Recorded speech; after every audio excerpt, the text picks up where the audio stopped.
This episode of To The Journey is brought to you by Audible.com, offering more than 180,000 titles for smartphone, tablet and desktop. To get a free audiobook of your choice and help Trek FM at the same time, visit audibletrial.com/trekfm. And also by Enterprise in Space, an international programme of the non-profit National Space Society. Find out how you can help science and education and become a virtual crew member aboard the NSS Enterprise Orbiter by visiting enterpriseinspace.org. And if you want to join in the conversation and share your thoughts on this episode, join the Babel Conference, our listeners group on Facebook. Just type Babel, that's B-A-B-E-L, into the Facebook search field. We look forward to seeing you there. Hi, this is Robert Duncan McNeil, also known as Tom Paris from Star Trek Voyager. You're listening to Trek FM. I think it's safe to say that no one on this crew has been more obsessed with getting home than I have. But when I think about everything we've been through together, maybe it's not the destination that matters. Maybe it's the journey. And if that journey takes a little longer, so we can do something we all believe in, I can't think of any place I'd rather be, or any people I'd rather be with. To the journey. You're here. To the journey.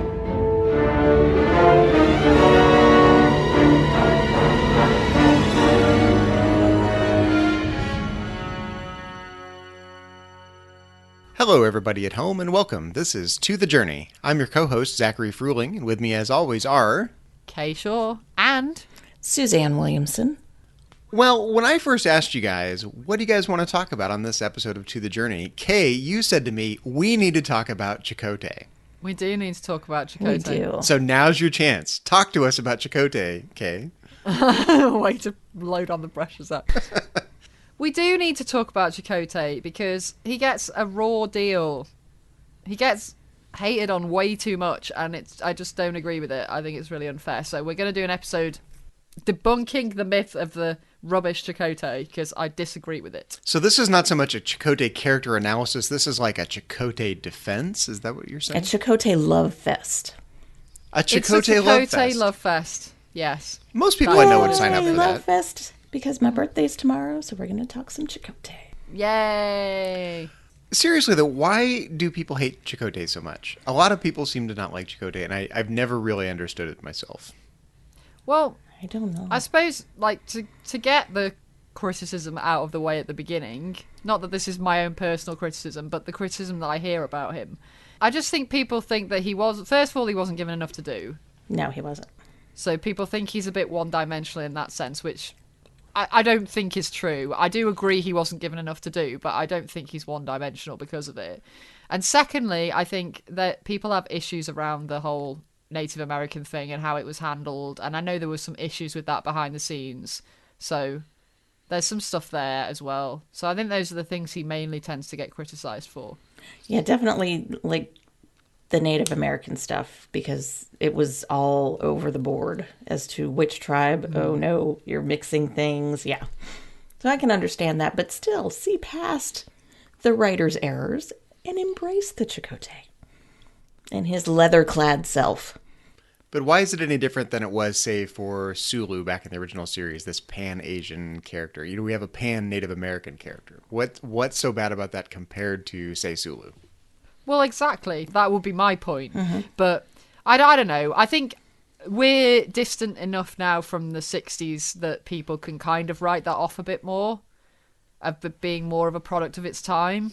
Whereas for some reason with the 90s, people don't seem to be able to do that, even though we've obviously come quite a distance from then now.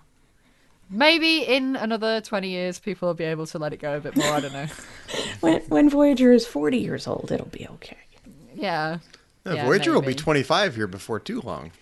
I know, that's quite a scary thought, isn't it? Oh, yeah. it seems like just yesterday. So now that the criticism is out of the way, as easy to understand as that was, let's dive in. what do you guys love about Chakotay? I always thought of him as like the man in black. He's like this He's criminal Johnny Cash? at the beginning of the show. No, he kind of is. He's like this dark character. He's a criminal. He's on the run, but he's got this magnetic soul to him. Like he's got character and strength, even though he's a criminal at the beginning of the series. So he's like the man in black to me. Well, I don't see him walking around with a He's guitar Johnny Cash, and yes. singing Ring of Fire. I would pay money to see noticed that. him That doing would that. be awesome to see, though. Maybe a I would sign holodeck up for that. recreation of that. That'd be great. Yeah. Yeah. But I really agree with that, actually, Zach. The way that you put that, the fact that there's something magnetic about him, I definitely agree with. He's just got this warmth to him as a character. He seems so easy to talk to. Instantly likable is what Yes. I'd say. And approachable as well. Definitely. It's part of having come from the Maquis too. I think, like, he has this kind of casual disregard for the Starfleetness of being back in Starfleet. Like, protocol is for its own sake is not his thing, and I totally get that. You want to do it the Marquis way? Bam. Yes, that's what I'm talking about.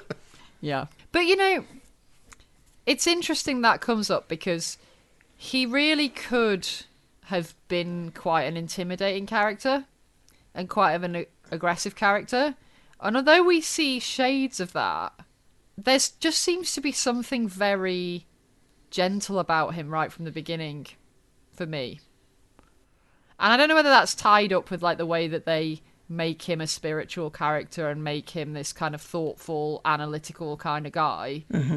But for me, he just instantly seems quite safe and quite gentle and like somebody who would be a protector to people.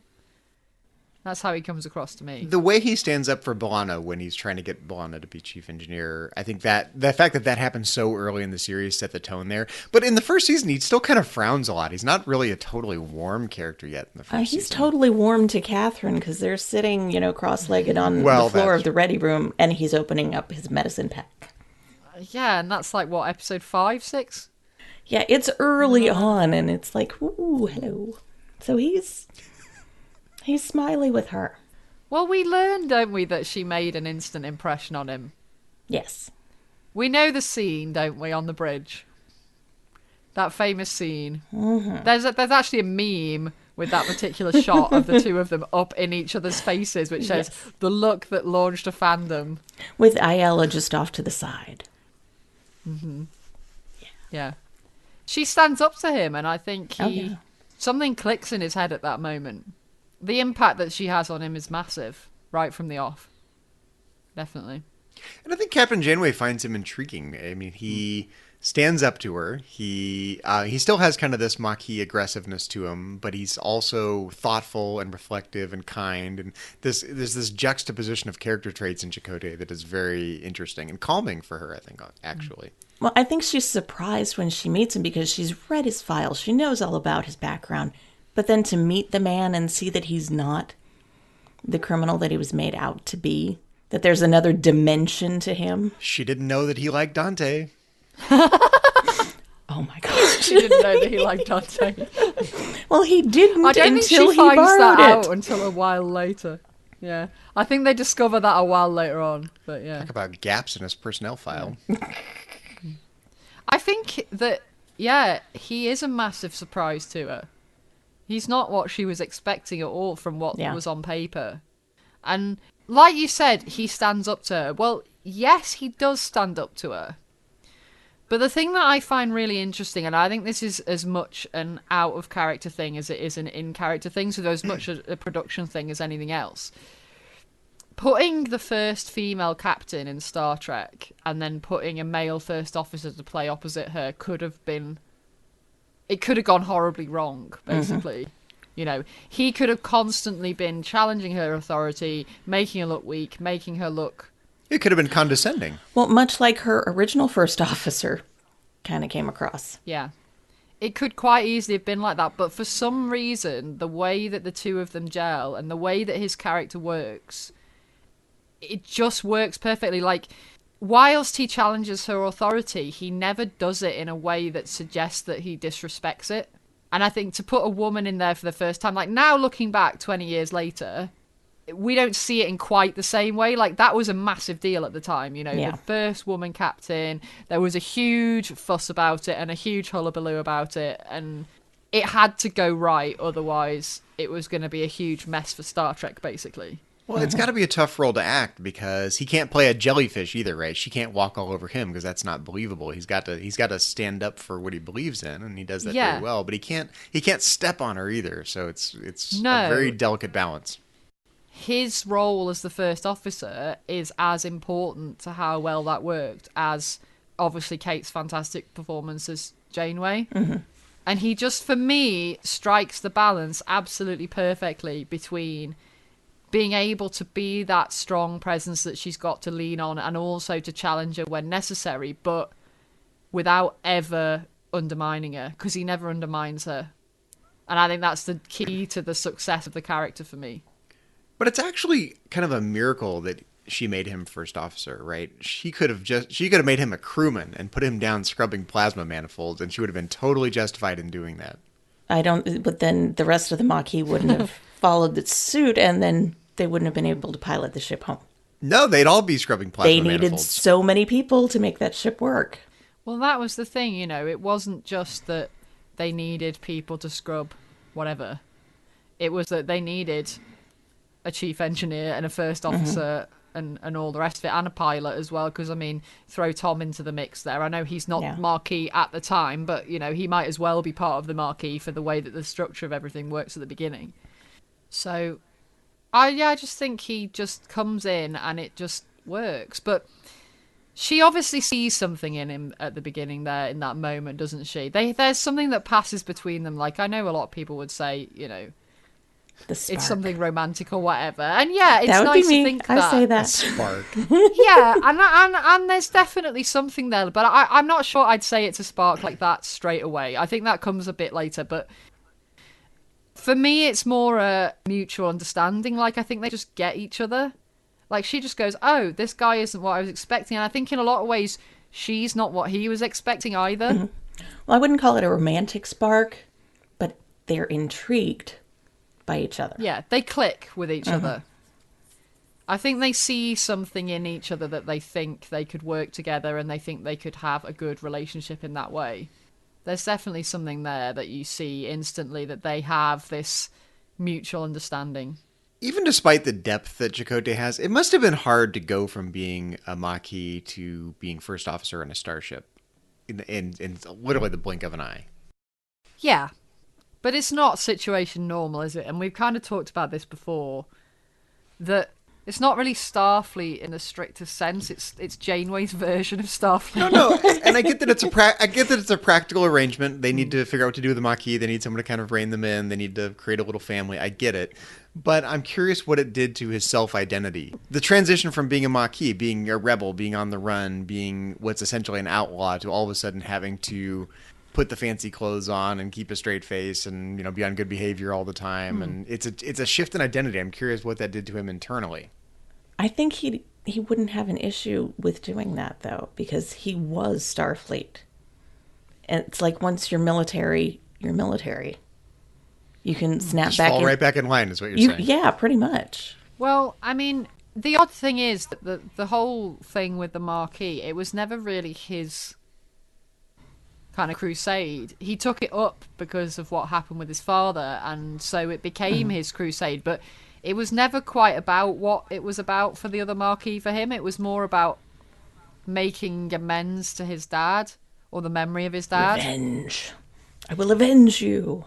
But I do get what you're saying, and this is something that I think has been explored somewhat in fanfic, and it's something that's interested me as well in the past, thinking about writing fanfic, which is that how is that for him when he's tied so much up of his identity with the fact that he's now got the tattoo, he's avenging his father, he's taking up the spirituality that he denied for a lot of his life, and then suddenly situations completely changed and he can't be fighting the Cardassians in the Delta Quadrant because they're not there.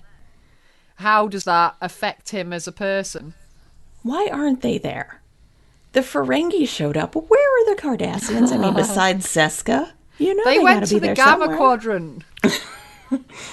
So why don't we see Chakotay having more of an identity crisis? Because what you're describing are reasons for being, his reasons for living, the quest that he's on. And all of those things are taken away, and we don't see him have much of an existential crisis about it. Because he has another reason for living and a reason Yeah. for being.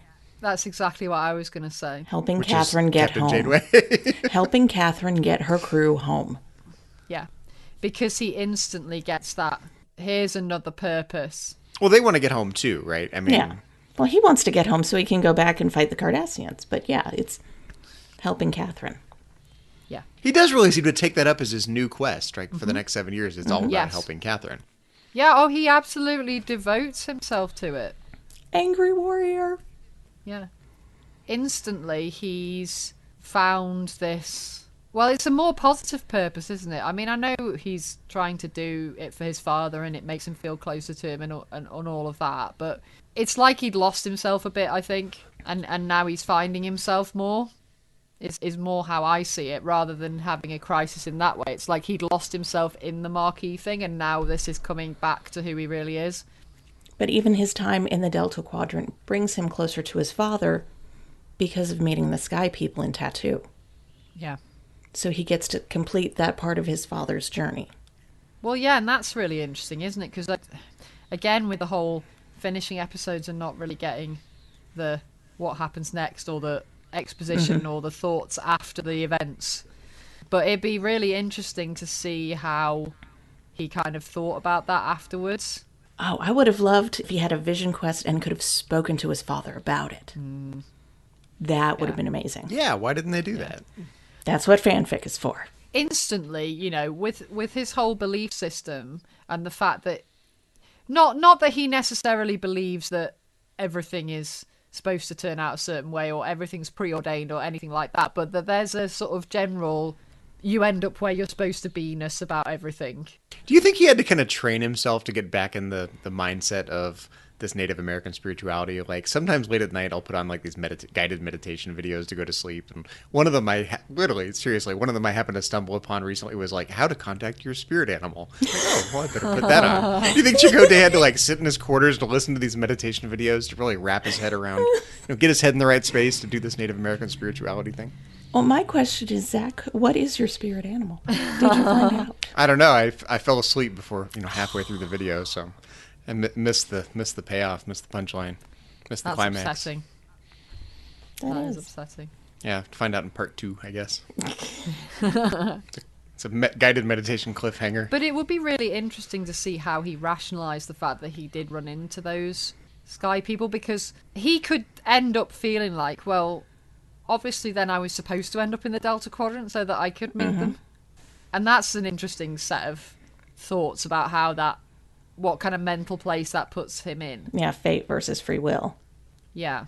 Because we see, like, a lot of the others go through various stages of difficulty with being stuck away from the Alpha Quadrant and away from people they care about and all of that. But aside from the issues that we see Chakotay have when he actually finds out about what happened to the Marquis in, like, Hunters and stuff, we don't really see him have too much, like, oh, I'm stuck away from the Alpha Quadrant. He's kind of pretty accepting of the situation. That's how I see it, anyway. Because all of his family was killed and all he had was the Marquis.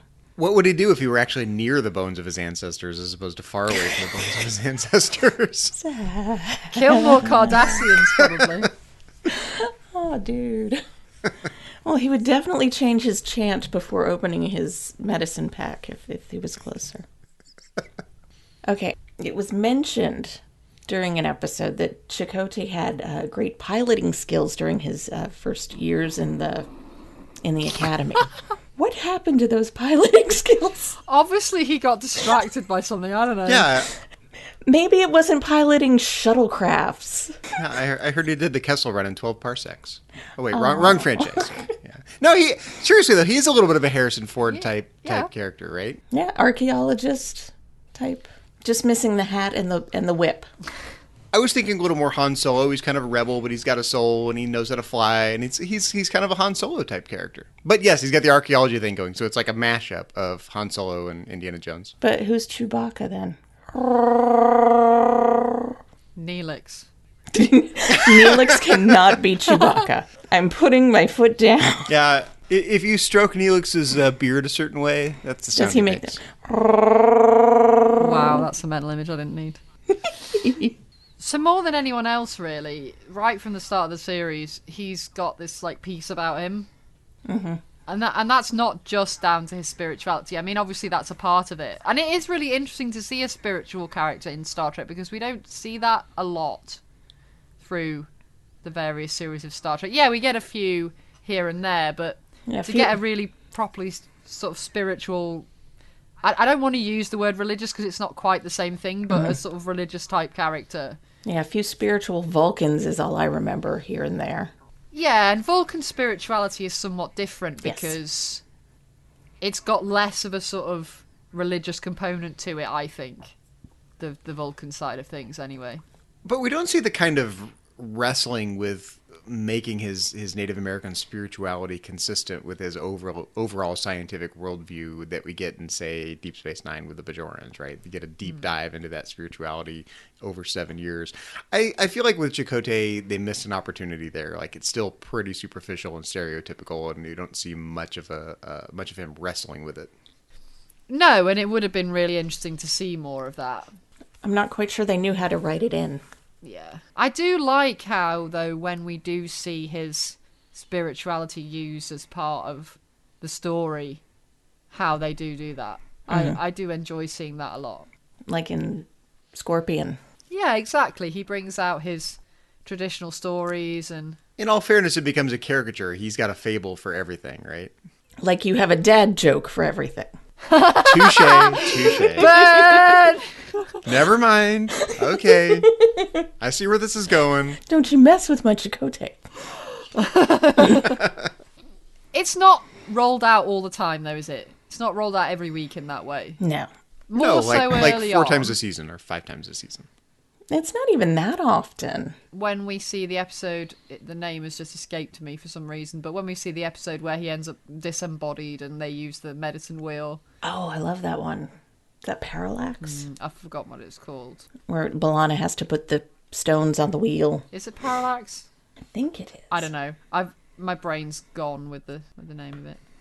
But I like the fact that we get to see some of that and how the rest of the crew kind of respecting his beliefs and stuff. No, it's not Parallax. And how it becomes a part of the story. No, I don't think it is now we've said No, that. that's the one where Joe Carey gets punched in the face. Yeah. Poor Joe. Yeah. Cathexis. Oh yeah, that That's one. it. That one. Yeah. I think this is really interesting because related to this issue of how a Native American spiritualist, for lack of a better word, like Chakotay, fits into the 24th century.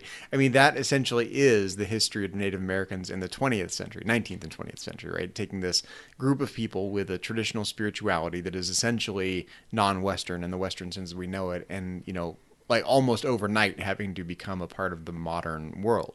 And how do they reconcile that tension in their identity and tension in worldviews? I think it's very interesting.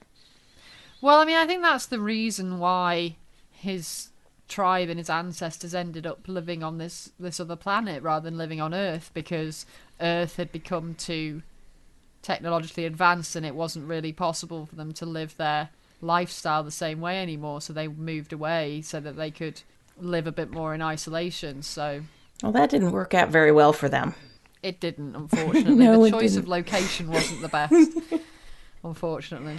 They chose poorly. There was some kind of spiritual component to them looking for somewhere, though, wasn't there, from what I understand? They didn't just kind of like pick a random planet. It had to be the right planet and it had to feel like the right place and all of that. So I don't know, maybe there is something in that.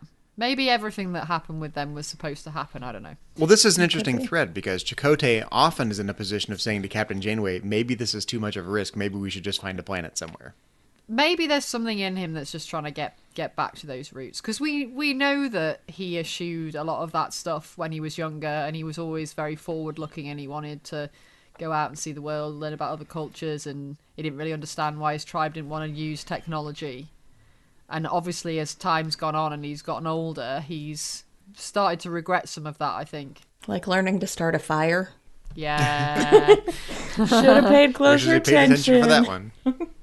That is such a lovely little a little bit in there because it fits so well with like what happened with him and what went on with him when he was younger, and the fact that he didn't really pay that much attention. Like, it's such a chuck away little thing, but actually I think you can delve into that a lot. And that he hates himself so much for not paying attention. It's like, you're stuck with the only Indian that can't start a fire. Well, exactly. And then that kind of takes him back to the whole, I wish I'd been more like what my dad wanted me to be. Mm-hmm. But as we know, his dad was quite happy for him to go off and do his own thing. So it sounds like we all agree that Chakotay is a little bit of a missed opportunity when it comes to exploring the Native American spirituality. It's a little bit of a stereotype. We like the fact that he's got the spirituality. It's a little overly simplistic. They don't make good use of it. But where do you guys want to go from here? Do you guys want to keep talking about Chakotay, the representative of Native American spirituality in the 24th century, or Chakotay, the person, the individual? I think, for all the things Chakotay is supposed to represent and the role that he plays, it's Chakotay the leather-clad man, yes. It's Chakotay the person that we like, right? We think he's an interesting person on Voyager, not just an interesting Native American. Yeah, sure. And there's a lot more to him than just that. He's not just that one-dimensional. Well, he's an archaeologist and he was a pilot, and there is a little bit of like what else can we make Chakotay good at, right? He's a pilot. He's an archaeologist. He's the counselor. He's the person you go to. Yeah. On the ship when you have a problem. He's a people person. He's a people person? Yeah, he's a people person. That's what made him so successful in the Marquis, because he made a good leader because people attached themselves to him, not just because he's a strong leader, but also because he's an approachable person, and he, like we were saying before, he feels safe and he feels approachable. Okay, let me put this another way. I'm going to take the flip side of this coin. I'm going to be the counterpoint. Chakotay is a faker. He fakes being good at Starfleet. He's really not all totally on board. He fakes being part of the Maquis. He's really not totally invested there. He's a faker through and through. That is the flip side of that coin. I have my car keys, and I'm coming to get you. He seems to function in any one of those environments, and he's not 100% invested in any one of them. At the risk of Suzanne's wrath, there is something in that, yes. No! Okay, not you. No, I'm being a little harsh. I don't really mean he's a faker in that, that negative of a sense. No, but there's a sense in which he's very fluid. He's able to function in different environments because he adjusts himself to those environments. Yeah, although I also think that he's kind of purposeless for a long time, and it kind of feels like Voyager is finally his purpose, is how I would see it. Neither one of you watch The Walking Dead, do you? Mm-mm. I do not. Because I was going to make a reference, he could be the Carol, which she does everything you were just saying, and she's my favorite character on The Walking Dead. So, go with that. You go. Cool. Chakotay is Carol. Chakotay is the Carol. Yes. He is adaptable in that way, that he can turn his hand to different things, but there's the risk of becoming a bit directionless because of that, yes. Because he does chop and change between what he does. Well, he's never going to be the perfect Starfleet officer, and he's never going to be the perfect Maquis member. No, but he is Captain Janeway's perfect first officer. Perfect sailing companion. And then when you get into the books, yeah, he does pretty well there. He does. He has his issues, but then... Yeah. How could it be otherwise? I'm not going to spoil it for people who are going to read them, unlike Zachary. Zach. I've been known to read a Star Trek novel or two. You have to read them. Yeah. You have to read them. I am currently reading the autobiography of Jean-Luc Picard. That's the wrong series. I know. I'm just saying it's not that I don't read Star Trek novels. I just don't read very many of them. And that's Dude, what I happen to be reading Voyager. currently. So, whilst I agree with everything that you're saying, once he actually decides that, okay, now I'm on Voyager, we've got this mission that we need to get home, I've decided that, I don't want this to sound like arrogant, it could sound arrogant from his point of view, but Janeway needs me. I'm going to be there for her and all the rest of it, and he commits to that 100%. She couldn't have survived in the Delta Quadrant without him. No, she could. Really? Come on. Yeah. If she'd made someone else her first officer, she would have been fine. I'm not saying there wouldn't be issues, but come on, this is Captain Janeway. As long as she has her compression phaser rifle, stay out of her way and everything's good. That's what I'm saying, right? She doesn't need Chakotay. She'd have still got them home.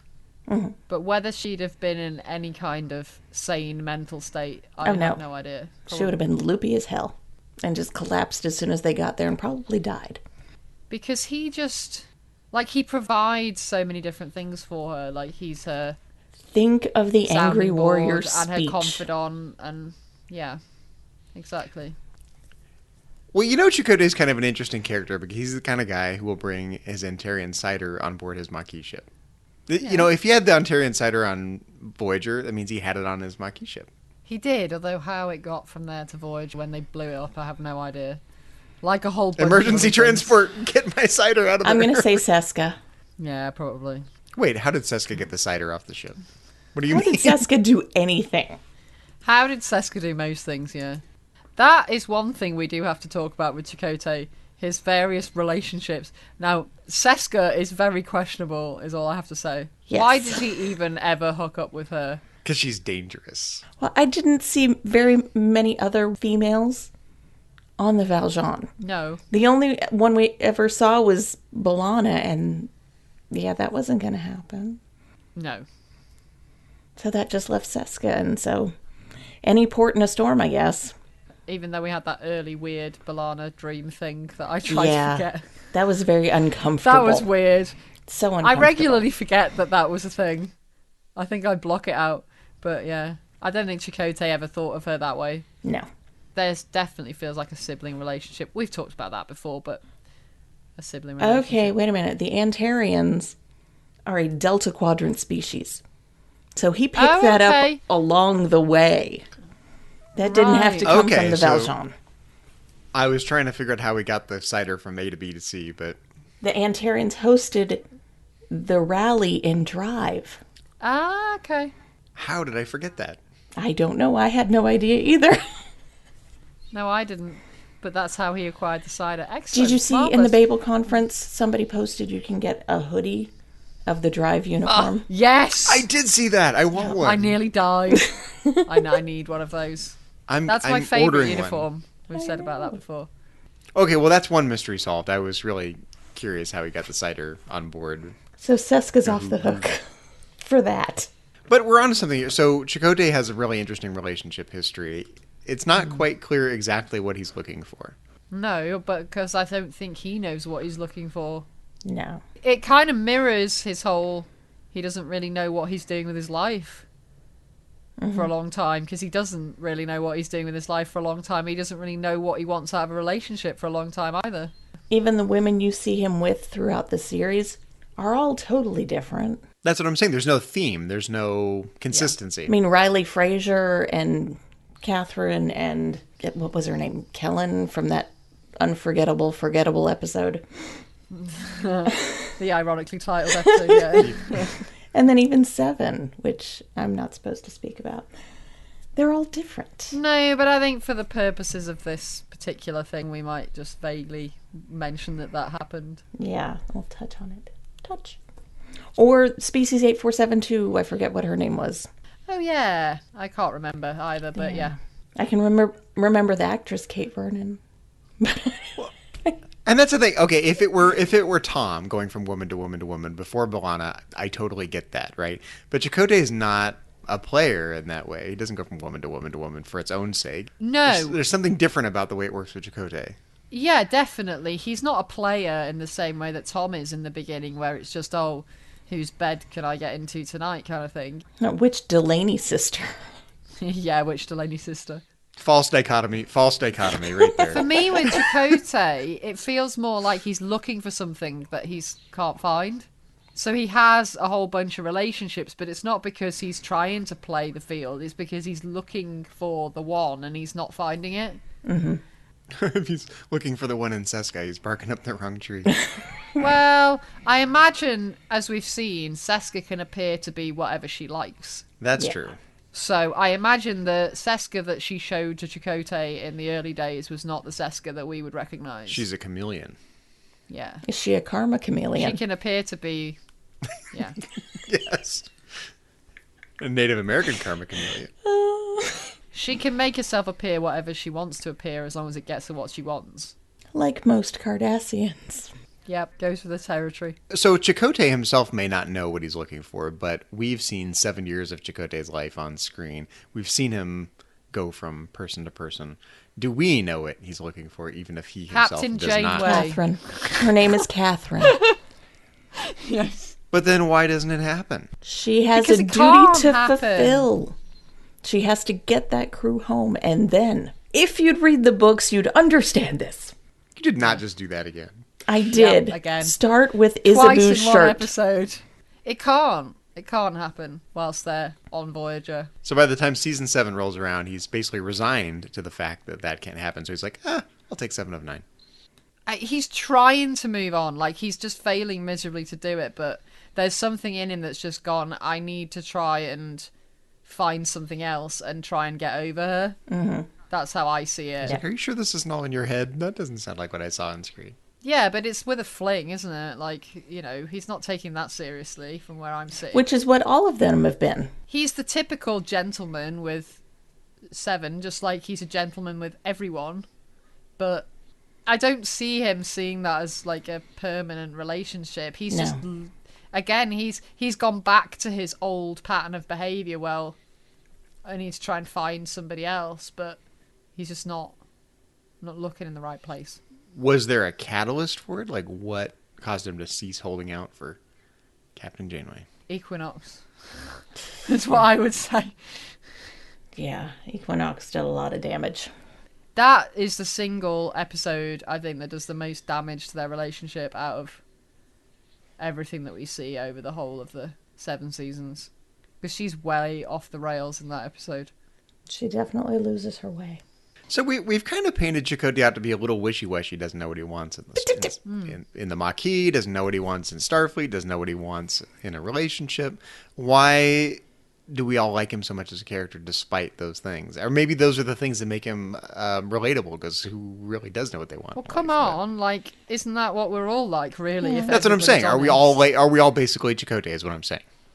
Yeah, and I think if you look at a lot of characters in Star Trek, you know, so many of them are like, oh, I went to Starfleet Academy and I was a genius and I did this and now I'm this amazing Starfleet officer and all the rest of it. And it's like, how relatable, realistically speaking, are most of those characters? Yeah, Wesley Not Crusher, very, not that's true. relatable. Most of them are brilliant. Most of them are just like the top of their field and they're brilliant and they're amazing and they're really aspirational to look up to, but they're not people that you can envisage yourself being realistically. I think we could envisage ourselves being a Chakotay. It is interesting to see Chakotay as a first officer who's not really an overachiever in any one thing. Yeah. I mean, he went to Starfleet Academy and obviously he got through there and he did become an officer, so he's obviously capable and we know he's got a lot of skills in a lot of different areas, but although we don't ever really get told it, I kind of feel like he was probably just like one of the class in An Starfleet. average I student. don't feel like he was. Yeah. Yeah, I don't feel like he was like the amazing, high-performing student. Well, when you put it in these terms, he's actually one of the better everyman characters we've seen in Star Trek. Mm-hmm. Yeah, and that's not to say that he couldn't have been top of his classes if he'd applied himself more, because he's capable. He was too busy boxing to do that. Does he have that little core to himself that he's like Willie Loman in Death of a Salesman, though? I mean, he's not like so identityless. That he has a core to him. Oh, he definitely has a core. But what is that core, right? That's what I'm trying to get at. There's just a searching about him. Like he just seems like he's looking for his direction. He's looking for his purpose all the time. And then when we get to Voyager, he finds it. But for me, I think his core, to answer your question, is there's just like a warmth and an integrity to him and a sincerity as a person. I feel like he's very sincere. Like, he doesn't seem like a practical joker or somebody who'd say things and not mean them. Like, he just seems very sincere to me as a person. Yeah, and he seems very grounded and present, and even excited about things. Like when say Voyager stumbles upon a new type of anomaly, which never happens in Voyager, right? But there's a new anomaly out there. Chakotay is the one who's often going to say, "Sounds like it's worth a look," and he's kind of excited about it. He's not like overly excited. He's not like, "Oh, we got to get back on course so we can get home to the Delta Quadrant." He's like, "No, we're in the present moment. That's what's happening right now. It's worth a look. Let's go check it out." Yeah. Yeah. Well, and we know that he left his home planet and wanted to see what was out there, so it makes sense for him to be like that. He's not like Harry Kim, right? Harry Kim's always like, we got to get back to the Alpha Quadrant, and it's the most important thing to get home. That's not really Chakotay's thing. He wants to get home for Catherine's sake, I think, but he's not so driven. He's not constantly whining about it. Yeah, he can be so apathetic where he's like, I'm tired of doing this quest to get back home to the Alpha Quadrant. Let's find a planet somewhere. Or he could be like, let's go, get back on course. He's very like in the moment. What's happening today? Where are we at? What's the adventure at hand? What are we going to explore? He's very aware of the present, more so than some of the other characters, I think. Yes, definitely. And, if you listen, going back again to the Anglo speech, if you listen to what he actually says, he said that, what he'd actually devoted himself to was to be there for her and to help make her burden lighter. It's not about necessarily getting home. If he can help do that without them getting home, then he's quite happy for that to happen as well. It's just what he can do for her. It's whatever she needs in the moment, yeah.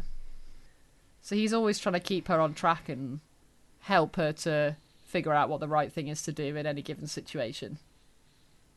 So yes, ultimately she's all about trying to get home, but I'm not sure that he's quite so much like, well, that is the be-all and end-all.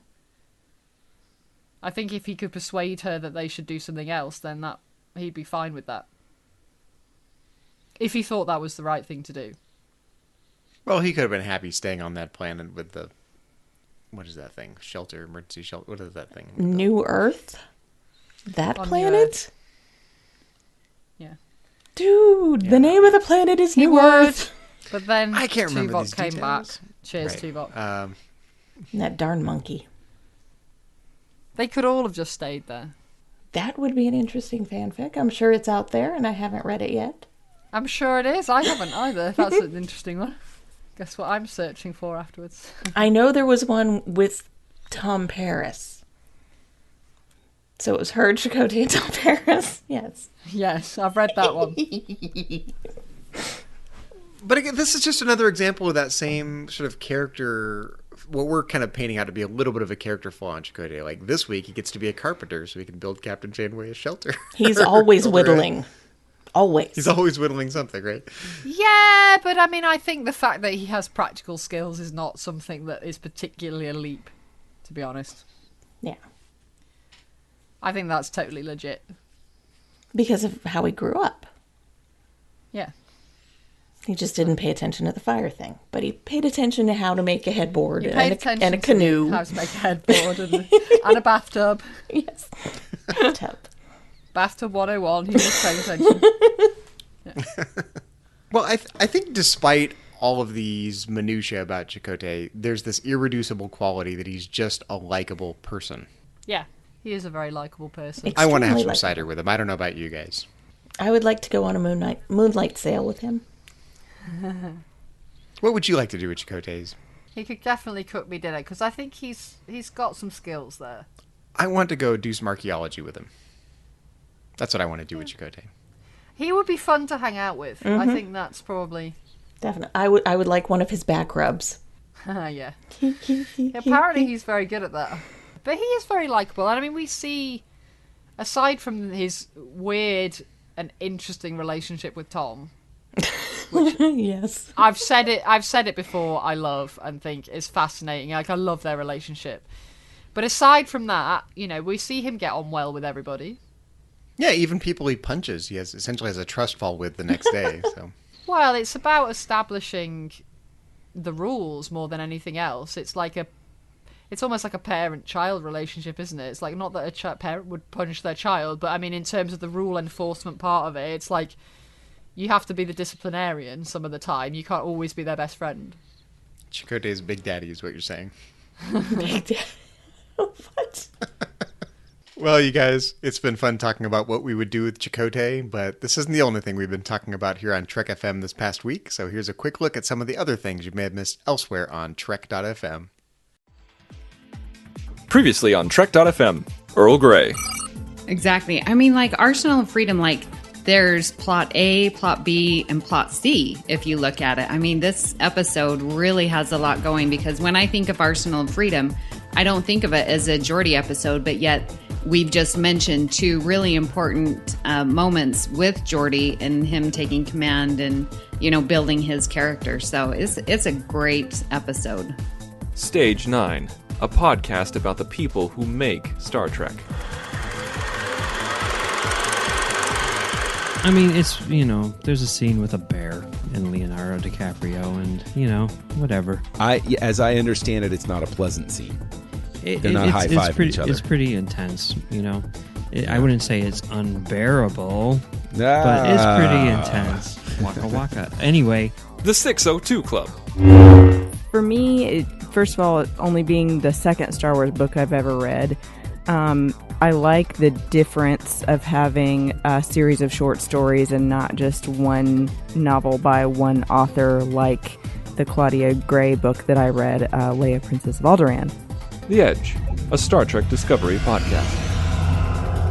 Okay, so I'm reading this really great book that I recommend. It's The Ultimate Star Trek and Philosophy, The Search for Socrates. It's a collection of stories from all different authors, and it's been on my bookshelf for a year. And that's what else is happening on Trek.fm. Check out all these shows and join the conversation about your favorite corner of the Star Trek universe and beyond. You'll find us wherever you get your podcasts. If you're an Apple user, be sure to hit the subscribe button in Apple Podcasts on the iPhone, iPad, Apple TV, or the desktop iTunes app to get the latest episodes as soon as they are published. And please leave us a star rating and a written review. If you're not an Apple user, we've got you covered as well. You can find our shows on Google Play Music, Stitcher, TuneIn, Spreaker, SoundCloud, Windows Phone, and most third-party podcast apps, and you can stream and download the MP3 file from our website or grab the RSS link as well. And speaking of iTunes, remember that we are in the middle of an iTunes review contest. You have between now and when episode 241 of To the Journey is published to leave us a star rating and a written review in the iTunes store, either in the US store or in one of the international iTunes stores. And your name will be entered into a hat, and you have the chance to win a Voyager box set donated by our associate producer, Ju Kim. So make sure you get in on the iTunes review contest if you have not already left us a star rating and a written review on iTunes. Well, we always love to hear your thoughts. And if you want to give your thoughts on today's show, there are lots of ways for you to do that. The best place to join in the larger conversation is in the Babel Conference, our listeners group on Facebook. If you just type Babel, that's Babel, into the search field, it'll come right up. And if you'd like to send us an email, you can use the form on our website at trek.fm/contact. Choose message to a Trek FM show and select To the Journey. That will come right to us. And you can always find the network on Twitter at TrekFM and on Facebook at facebook.com/TrekFM. So, Suzanne, when you're not having your moonlight sail with Chakotay, where can our listeners find you? Well, you can find me on Twitter. My handle is at KJaneway8. I will occasionally pop up in the Babel Conference, and I will be on the newest episode of The Edge, talking about Star Trek Discovery, episode number 10, Despite Yourself. So, Zach, when you and Chakotay aren't fighting over who gets to wear the Indiana Jones hat on your next archaeology excursion, where can our listeners find you? Well, you can find me elsewhere on Trek.fm as co-host of Metatrek's Trek FM show on Star Trek and philosophy. You can always find me in the Babel Conference if you'd like to talk about Voyager with me over there, and you can follow me on Twitter. My handle is just my name, at Zachary Fruhling. That's Zachary, Z-A-C-H-A-R-Y, Fruhling, F-R-U-H-L-I-N-G. And how about you, Kay? When you're not busy rearranging the rocks on Chakotay's medicine wheel, where can our listeners find you on the interwebs and around the Trek FM network? Well, they can always find me in the Babel Conference. And if they want to look me up on Twitter, my handle there is ChocoWeeble. If you'd like to help us keep all of our shows coming to you each week, you can become a patron of the network on Patreon. Visit patreon.com/TrekFM, that's patreon.com/TrekFM, to get all the details. Perks include early access to episodes, exclusive content, producer credits, and more. All available through our special patrons website the Patron Zone. It requires a great deal of money to produce, host, and distribute these shows each month. We really appreciate any support you can give us and hope you'll join the team. Again, you can find all the details at patreon.com/trekfm. Well, we have some people that we'd like to thank. C. Brian Jones, the founder and publisher of Trek FM. They also call him the Tattooed Terror. Our executive producers, Matthew Rushing and Ken Tripp. Aaron Harvey, our art director. Richard Marquez, our production manager. And Brandon Shea Matala, our Patreon manager. And we would love to give a really big shout out to our associate producers, Bruce Lish, Ju Kim, Richard Marquez, Patrick Carlin, and Norman Lau. Thank you so much for your support of Trek FM and of To The Journey. Well, be sure to join us next time when we will be drinking Antarian cider with the Sky People. But until then, this has been To The Journey.